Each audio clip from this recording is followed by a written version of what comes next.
देखो यार, पिछले 10 साल के न्यूरोसाइंस स्टडीज ने एक ऐसा साइलेंट एपिडेमिक एक्सपोज किया है ना, जो आपके ब्रेन को अंदर से खा रहा है। यूनिवर्सिटी ऑफ कैलिफोर्निया की रिसर्च कहती है कि कांस्टेंट डोपामिन स्पाइक्स जो होते हैं वो तुम्हारे प्री फ्रंटल कॉर्टेक्स यानी तुम्हारे ब्रेन का वो सीईओ जो विल पावर और लॉजिक को कंट्रोल करता है ना, उसे फिजिकली श्रिंक कर रहे हैं। और जब तुम्हारे ब्रेन का ग्रे मैटर कम हो जाता है ना, तो तुम्हारा लिम्बिक सिस्टम एक्टिवेट हो जाता है यार, जो सिर्फ एनिमल इंस्टिंक्ट और इंपल्सिविटी पे चल रहा है। यानी लिम्बिक सिस्टम हाईजैक कर लेता है तुम्हारे पूरे करेक्टर को। यानी इसका मतलब समझ में आया भाई, तुम्हारी विल पावर ना एक केमिकल झूठ बन गई है। इसीलिए प्लान तो तुम बड़े बनाते हो पर एग्जीक्यूट नहीं कर पाते, क्योंकि तुम्हारा ब्रेन जो है ना वो बायोलॉजिकली मीडियोकर रहने के लिए रीवायर हो चुका है भाई। इसीलिए आज मैं तुम्हें कोई मोटिवेशन नहीं दूंगा, मैं तुम्हें एक न्यूरो बायोलॉजिकल अपग्रेड दूंगा, जिसे हमारे एंसेस्टर ओजस कहते हैं।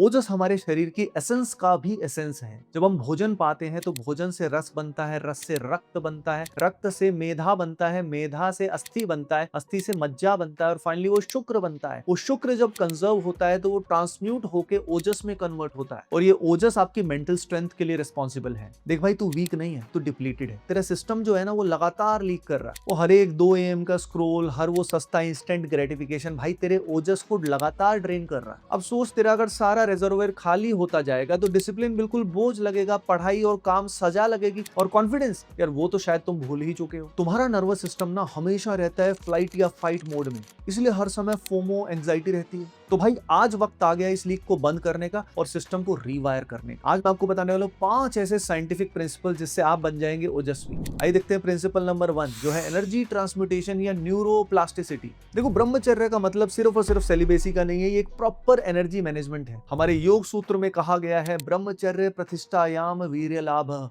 यानी जब हम ब्रह्मचर्य का ठीक से पालन करते हैं तो वीर्य यानी अपार मेंटल एनर्जी की प्राप्ति होती है। साइंस कहती है कि हमारे ब्रेन में माइलिन शीथ होती है जो न्यूरॉन्स को इंसुलेट करती है, लेकिन ओवर स्टिमुलेशन से माइलिन शीथ कमजोर होती जाती है। तो जब तुम एनर्जी कंजर्व करते हो ना, तो तुम्हारी बॉडी ग्लूटामिक एसिड जैसे न्यूट्रिएंट्स को वेस्ट करने की बजाय ब्रेन की व्हाइट मैटर इंटीग्रिटी को इंप्रूव करने में लग जाती है। इसका रिजल्ट बहुत ही सेंसेशनल होता है। हमारी इंफॉर्मेशन की प्रोसेसिंग स्पीड 10x तक बढ़ जाती है। यानी इससे हमारा प्री फ्रंटल कॉर्टेक्स स्ट्रांग होता है और दिमाग अब हैंग नहीं होता। Now let us see the principle number 2, the dopamine reset. देख भाई, जब तक तू सस्ते डोपामिन के पीछे भागेगा ना, तेरी बुद्धि बिल्कुल अंधी रहेगी। भगवान श्री कृष्ण भगवत गीता में कहते हैं, विषया विनिवर्तन्ते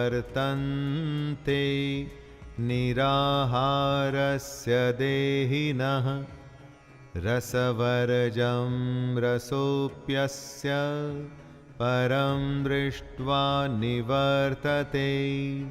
यानी सेंसरी ऑब्जेक्ट से अगर हम दूर रहते हैं, इंद्रिय निग्रह करते हैं, तो क्रेविंग्स तो कम होती है, लेकिन असली डिटैचमेंट तब आता है जब हम हायर सेल्फ को एक्सपीरियंस करते हैं। और हायर सेल्फ जो होता है वो ओजस से ही एक्सपीरियंस हो पाता है। भाई साइंस कहती है कि एक्सेसिव स्क्रीन टाइम से तुम्हारे ब्रेन के जो D2 रिसेप्टर्स होते हैं वो डाउन रेगुलेट कर देता है भाई। यानी अब तुम्हें फोकस करने के लिए और ज्यादा स्टिमुलेशन चाहिए। इसलिए जब तुम डोपामिन फास्टिंग करते हो, सोशल डाइटिंग करते हो, डिजिटल डिटॉक्सिफिकेशन करते हो, तो तुम्हारे रिसेप्टर्स जो होते हैं ना वो अप रेगुलेट होने शुरू हो जाते हैं, और इस अप रेगुलेशन की वजह से तुम्हें हर चीज में मन लगता है, फ्लो स्टेट नेचुरली आने लग जाता है। Now let us see the principle number 3, ये है सर्कैडियन सिंक्रोनाइजेशन या ब्रह्म मुहूर्त। देखिए, सुबह का ये वक्त कोई नॉर्मल टाइम नहीं है, ये कॉस्मिक बायोलॉजिकल विंडो है। हमारे शास्त्र कहते हैं ब्रह्मो मुहूर्ते उत्तिष्ठेत स्वस्थो रक्षार्थ मायुषः तत्र सर्वार्थ सिद्ध्यर्थम रक्षित वयो विशेषतः। यानी स्वस्थ रहने और लंबी आयु के लिए ब्रह्म मुहूर्त में उठो, इस वक्त की गई क्रियाएं सिद्ध होती हैं। साइंस कहती है कि सुबह 4:30 बजे तुम्हारे ब्रेन में कॉर्टिसोल अवेकनिंग रिस्पॉन्स जो होता है वो पीक पर होता है। यानी ये वो वक्त है जब तुम्हारा दिमाग अल्फा ब्रेन वेव्स में होता है, जो लर्निंग और क्रिएटिविटी के लिए बेस्ट है। यानी जिस काम को करने में दिन में 3 घंटे लग जाएंगे, ब्रह्म मुहूर्त में 1 घंटे में ही वो काम हो जाएगा। Now let us see principle number 4, this is सात्विक रिफ्यूलिंग।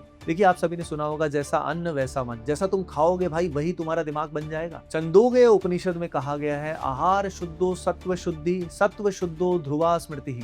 यानी आहार शुद्ध होता है तो उससे सत्व यानी दिमाग शुद्ध हो जाता है, और बुद्धि शुद्ध होने से मेमोरी हमेशा शार्प रहती है। साइंस बताती है हमारे गट में एंटेरिक नर्वस सिस्टम होता है, जिसे सेकंड ब्रेन कहा जाता है। पता है 95% सेरोटोनिन यानी हमारा हैप्पीनेस का हार्मोन जो है ना वो गट में बनता है। तो खुद ही सोचो, अगर तुम लगातार जंक फूड खाते हो, तामसिक फूड खाते हो, तो गट में इन्फ्लेमेशन हो जाएगा, जिस कारण ब्रेन फॉग हो जाएगा और हर समय लेजीनेस रहेगी। यानी ओजस को बढ़ाने के लिए हमें सात्विक भोजन लेना है। Now let us see the principle number 5, that is power of mirror neurons. देखिए, अकेले लड़ना बहुत बड़ी बेवकूफी है जब पूरा एनवायरनमेंट ही तुम्हारा दुश्मन हो। साइंस कहती है कि ह्यूमन ब्रेन में मिरर न्यूरॉन्स होते हैं। तुम वही बन जाते हो जिन्हें तुम देखते हो, जिनके बारे में सोचते हो। अगर तुम्हारा एनवायरनमेंट नेगेटिव है, दोस्त नेगेटिव है, तो तुम्हारा दिमाग उनकी ही हैबिट कॉपी करेगा भाई। देखो, यूट्यूब का कंटेंट हमें जगा तो देता है, लेकिन रियल ट्रांसफॉर्मेशन के लिए चाहिए होता है एक सही स्ट्रक्चर। इसीलिए हमने डिजाइन किया है ब्रह्मचर्य संजीवनी प्रोग्राम। ये कोई 2 मिनट का शॉर्टकट नहीं है, ये एक स्ट्रक्चर्ड साइंटिफिक ट्रांसफॉर्मेशन है जो 3 फेजेस में काम करता है। फेज 1 में होने वाला है आपका कॉग्निटिव रीफ्रेमिंग, यानी बुद्धि की अवेकनिंग। यहाँ हम तुम्हारे ब्रेन को रीसेट करते हैं। सबसे पहले उन मेंटल ट्रैप्स को तोड़ते हैं जिस कारण हम बार बार गिर जाते हैं, बार बार रिलैप्स हो जाते हैं। जब हमारी बुद्धि जागती है ना, तभी तो हम प्रॉपर्ली डिसीजन ले पाते हैं। फेज 2 में होने वाला है एनर्जी कंजर्वेशन, यानी स्ट्रक्चरल इंटीग्रिटी। इस फेज में हम लीकेजेस को बंद करते हैं। यहाँ फोकस होता है तुम्हारे नर्वस सिस्टम को काम करने पे और विल पावर की बैटरी को फुल चार्ज करने पे। ये फेज तुम्हें मेंटल रेजिलियंस देता है। फेज 3 में होने वाला है ओजस फॉर्मेशन एंड ट्रांसम्यूटेशन, यानी द फाइनल हैबिट लूप। यहाँ होती है असली एल्केमी, यानी हम सीखते हैं कि कैसे स्टोर्ड एनर्जी को ब्रेन की तरफ मूव करना है, कैसे ऊर्ध्ववेता होना है, क्योंकि इसी ट्रांसम्यूटेशन से बनेगा ओजस। और ये 21 दिन का रूटीन तुम्हारा लाइफ लॉन्ग हैबिट बन जाता है। तो ब्रह्मचर्य संजीवनी प्रोग्राम एक ऐसा सिस्टम है जो तुम्हें स्लेव से मास्टर बनाता है। इसका फायदा आप सभी को जरूर उठाना चाहिए। इसका लिंक एंड डिटेल्स डिस्क्रिप्शन में दी हुई है। तो एक सवाल है मेरा आपसे कि 1 साल बाद तुम कहाँ होने वाले हो? वही पुराने इंसान जो अभी भी मोटिवेशन ढूंढ रहा है, या एक ऐसा वॉरियर जिसका फोकस लेजर की तरह है, जिसका करेक्टर पत्थर की तरह मजबूत है? आज सोने से पहले खुद को बोलो, शक्तो अहम, धैर्यवान अहम, ऊर्जावान अहम। सभी को राधे राधे।